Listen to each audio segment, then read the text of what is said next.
मैया गंगा जी के किनारे जहां बालों के लहरीदार बिछोने बिछे हुए हैं, श्री व्यास आसन पर व्यास के पुत्र श्री सुखदेव जी महाराज विराजमान हैं। जो सुखदेव जी महाराज उत्तरानंद चंद्रवंशी पांडुवंशी राजा परीक्षित को भगवान की पावन लीलाएं सुना रहे हैं।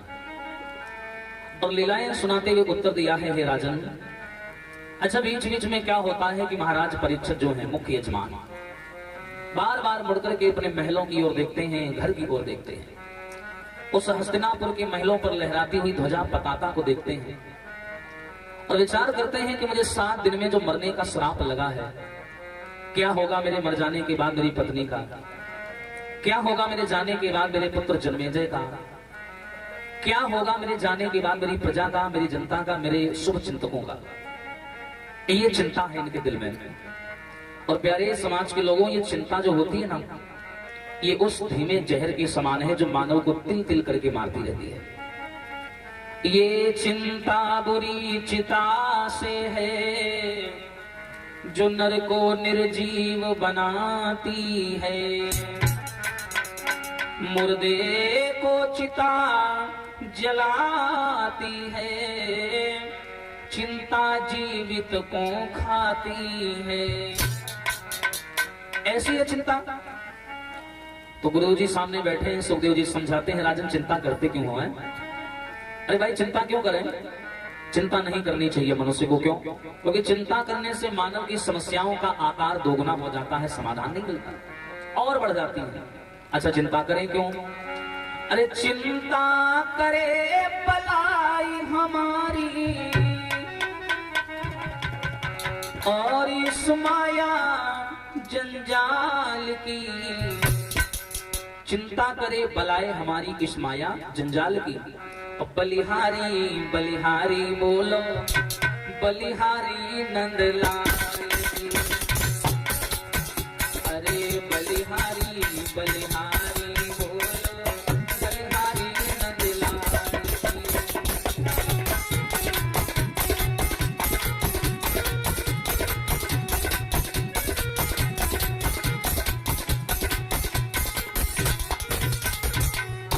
अरे क्यों चिंता करें भैया? जिस मालिक ने जन्म दिया वो अन्न वस्त्र भी देगा।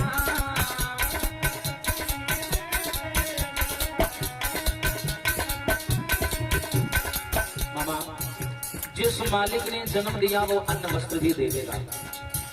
कहते हैं बहुत पुराने समय पढ़ा था कि भगवान ने जब दांत ना थे तब दूध दियो, अब दांत दियो तो अन्न भी दे हैं। हो जिस मालिक ने जन्म दिया वो अन्न वस्त्र भी देगा।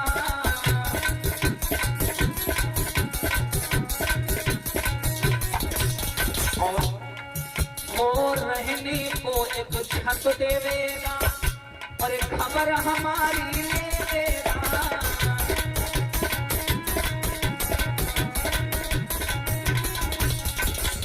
रहने को एक छत देवेगा और खबर हमारी लेवेगा। लेकिन हमें तुम्हें करना क्या है? भजन करो निश्चिंत हो चिंता, अरे छोड़ो रोटी दाल की। भजन करो निश्चिंत हो चिंता, छोड़ो रोटी दाल की। अरे बलिहारी बलिहारी बोलो, बलिहारी नंदलाल।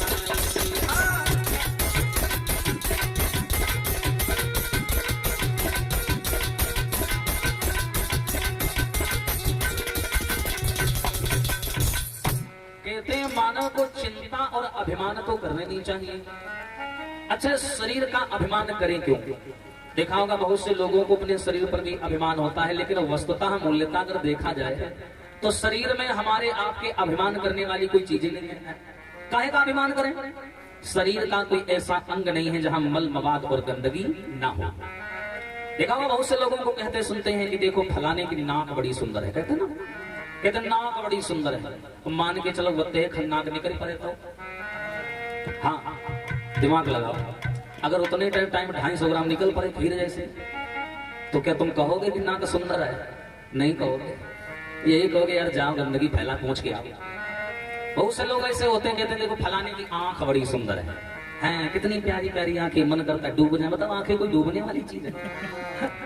कहते मन करता है डूब जाए आंखें, और नाक को हल्के में ना लेना। अच्छी खासी शादियां और अच्छे खासे रिश्ते नाक के चक्कर में कैंसिल हो जाते हैं। तुम कितना बढ़िया भी लड़का देख करके आओ, घर में आकर के उसकी फोटो या तस्वीर नारियों को दिखाओ, तो माताएं इतना कहेंगी हाँ बाकी तो सब ठीक है, नाक तनिक टेढ़ी है। ये बोल जरूर देंगे। हाँ, कहते हैं आंख बड़ी सुंदर है, फलाने की आंख बड़ी सुंदर है। और जब आदमी सवेरे सो के जगता है तो भैया आंख से क्या निकलता है? क्या बोलते हैं आपकी तरफ? कीचड़। हमारे सिखाते हैं चीपर। हाँ, अब बताइए कोई एक ऐसा है जहां हम गर्व करेंगे हाँ ये ठीक है? हर जगह यही हाल है। इसलिए अभिमान करने के लिए कोई जगह ही नहीं है।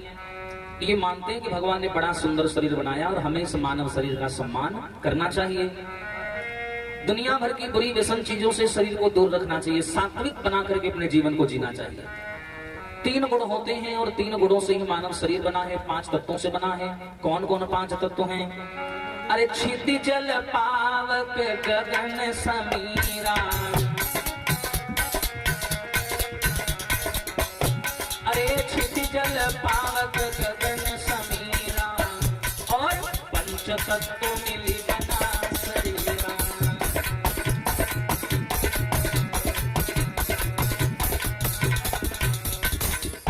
क्षिति जल पावक गगन समीरा, पंच तत्व मिली बना शरीरा। 3 गुणों से हमारा शरीर बंधा हुआ है, रजोगुण, तमोगुण और सतोगुण। हमें इन तीनों गुणों की रक्षा करनी चाहिए। अगर हम इन तीनों गुणों का सम्मान करेंगे तो शरीर हमारा सम्मान करेगा, समाज में आपके द्वारा बोली गई बात का मूल्य बनेगा। जब वाणी में तेज नहीं होगा, बोली गई बात का कोई मूल्य नहीं होगा, तो आपका भी समाज में कोई अस्तित्व नहीं होगा। ऐसा होना चाहिए। लेकिन प्यारे, हम लोग क्या करते हैं? भगवान को कहाँ ढूंढते हैं? अन्य अन्य स्थानों पर। तो मालूम है वास्तविक भगवान है कहाँ? भा माने भूमि, गा माने गगन, वा माने वायु और ना माने नीर। ये 4 तत्व के मैंने नाम बताए हैं। अगर ये चारों तत्व ना हो तो क्या मानव जी पाएगा? आप बताइए।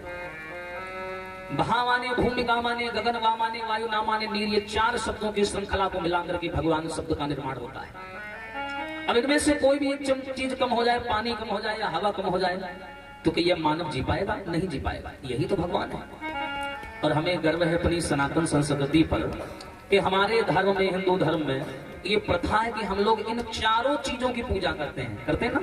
भा माने भूमि, गा माने गगन, वा माने वायु, ना माने नीर। इन 4 तत्वों की पूजा करती हैं माताएं भी करती हैं, हम लोग भी करते हैं। जैसे हम लोगों में क्या होता है कि सवेरे उठे तो पहला मानव का धर्म क्या है कि पृथ्वी मां को स्पर्श करके मस्तक से लगाए। ऐसा हम लोग करते भी हैं। दूसरा है गगन। आदमी कोई मुसीबत में होता है, कोई परेशानी में होता है, एक बार मुंह ऊपर करके कहता जरूर है भगवान क्यों परेशान कर रहे हैं, कह देता है ना। अब देखिए वहां माने वायु। वायु हमें वृक्षों से मिलती है और हमारे धर्म में बरगद और पीपल की पूजा होती है। ना माने नीर, जिस नीर को बोला गया कि जल ही जीवन है, इसीलिए हमारे धर्म में नदियों, तालाबों, सरोवरों की पूजा होती है। हमें गर्व है हमारे धर्म में जहां सबको समान भाव से और सबका सम्मान किया जाता है। बोलिए सच्चिदानंद भगवान की। इसीलिए कहते हैं चिंता तो करनी ही नहीं चाहिए, जितना हो सके चिंताओं को दबाइए। क्योंकि अगर आप समाज में रहते हो प्यारे और चिंता में रहते हो तो ये चिंता आपकी कमजोरी कभी कभी बन जाता है, और यही कमजोरी आपको परास्त कर देती है। कभी घर की मुसीबतें और कभी अपने व्यक्तिगत जीवन का दुख ये समाज में किसी को ना बताए।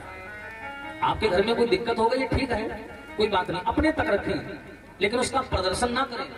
क्योंकि आज का समय ऐसा है कि मौके पर चौका मारने वाले गली गली बैठे हैं। आपकी कमजोरी उनके हाथ लगी और उन्होंने दांव खेल दिया। इसलिए इन चीजों का कभी प्रदर्शन ना करें, जितना हो सके इन चीजों को छुपा करके ही रखें, उसी में कल्याण है। और देखिए शरीर का तो अभिमान बिल्कुल ना करें। नश्वर है भैया, नश्वर, पता नहीं कब क्या मानव देह में हो जाए, आदमी चलते चलते गिर जाता, प्राण निकल जाते हैं। इससे मोह तो करो ही ना। एक कवि कहता है कि मति प्रेम करो इस काया से, एक दिन तो दगा दे जाएगी। मति प्रेम करो इस काया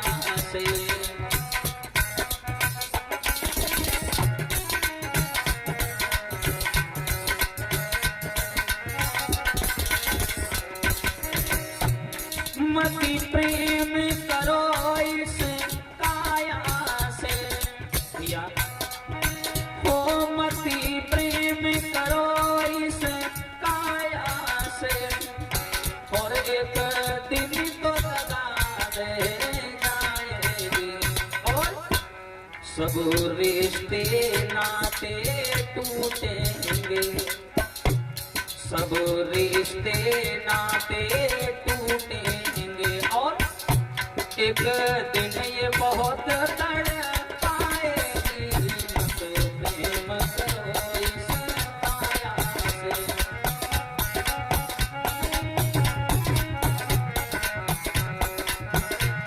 इस काया से कभी ना मोह करिए। और देखिए दुख है कहाँ, जहां आकर्षण है और जहां लगाव है वहीं दुख है। जैसे मान के चलो एक मोटरसाइकिल है और हमें उससे बड़ा लगाव है, उसके बिना हम जी नहीं पाते, उसको देखे बिना चैन नहीं आता। अब अगर उस मोटरसाइकिल को जरा सी खरोंच आ जाए या कोई उसे चुरा ले जाए तो हमारा जीना हराम हो गया, हम चिंता में पड़ जाते, दुखी हो जाते। यही आकर्षण और यही मोह हमारे दुखों का कारण बनता है। एक संत सुखी क्यों होता है? संसार से विरक्त होता है, मोह माया से विरक्त होता है। और सबसे बड़ी बात है कि एक संत सुखी इसलिए होता है क्योंकि वो इच्छाओं से विरक्त होता है। उसके जीवन का एकमात्र लक्ष्य होता है इस भारत को अखंड बनाना, एक ही रंग से रंग देना और सबके हृदय में सनातनी ज्योत को जगा देना। इसलिए वो पसंद देता है। कोई जीवन में उसका दूसरा लक्ष्य नहीं है कि हमें मकान बनवा लें, ये कर लें, वो कर लें, कोई लक्ष्य नहीं। और जिनके हृदय में ऐसे लक्ष्य होते वही परेशान रहते हैं। कारण है हर जगह मुकाबला, हर जगह परेशानियां। एक देखिए संसार कैसे मतलब का मैं बताऊं, सुर नर मुनि सबकी यह रीति और स्वार्थ लागे करें सब